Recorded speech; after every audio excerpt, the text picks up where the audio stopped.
നിലമ്പൂർ ഉപതെരഞ്ഞെടുപ്പിൽ BJP സ്ഥാനാർത്ഥി തന്നെ മത്സരിക്കുമെന്ന വാർത്ത. ദേശീയ നേതൃത്വം ഇത് സംബന്ധിച്ച നിർദ്ദേശം കൊടുത്തു. ഉപതെരഞ്ഞെടുപ്പിൽ മത്സരിക്കേണ്ടെന്ന സംസ്ഥാന അധ്യക്ഷൻ രാജീവ് ചന്ദ്രശേഖരന്റെ തീരുമാനത്തിനെതിരെ നേതാക്കൾ നൽകിയ പരാതിയിലാണ് ദേശീയ നേതൃത്വത്തിന്റെ പുതിയ ഇടപെടൽ. ദീപക് തർമ്മടം നിലമ്പൂരിൽ നിന്ന് വിവരങ്ങളുമായി ചേരുന്നു. ദീപക്, ഈ വളരെ ആശ്രയിക്കാവുന്ന സോഴ്സാണോ ഈ വാർത്ത നമ്മോട് പറയുന്നത്?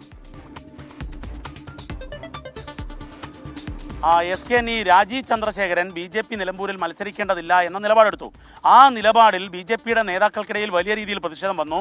മാത്രവുമല്ല, നിലമ്പൂരിൽ തന്നെ ചേർന്ന മണ്ഡലം കമ്മിറ്റി യോഗം, അതുപോലെ മലപ്പുറം ജില്ലാ കമ്മിറ്റി യോഗത്തിലൊക്കെ BJP സ്ഥാനാർത്ഥി മത്സരിക്കണമെന്ന നിലപാട്, അതായത് ഇല്ലെങ്കിൽ അത് UDFനെ സഹായിക്കാനാണ് എന്നുള്ളതാണ് അവർക്കിടയിലെ ചർച്ച. അതിൻ്റെ അടിസ്ഥാനത്തിൽ ദേശീയ നേതൃത്വം ഇടപെട്ടു. രാജീവ് ചന്ദ്രശേഖരൻ്റെ നിലപാട് പരിശോധിക്കണം എന്ന നിർദ്ദേശം നൽകി എന്നുള്ളതാണ് വിശ്വസനീയമായ കോർ കമ്മിറ്റി സോഴ്സുകളിൽ നിന്നും നമുക്ക് ലഭിക്കുന്നത്. ആ നിലയിൽ, അതായത് BDJSന്റെ തലയിൽ കെട്ടിവെച്ചുകൊണ്ട് BJP സ്ഥാനാർത്ഥിത്വം നിലമ്പൂരിൽ വേണ്ട എന്ന രാജീവ് ചന്ദ്രശേഖരന്റെ നിലപാടിന് തിരിച്ചടിയാകുന്ന വിധത്തിലാണ് ഇപ്പോൾ കേന്ദ്ര നേതൃത്വത്തിന്റെ ഇടപെടൽ എന്നുള്ളതാണ് നമുക്ക് മനസ്സിലായത്. SKN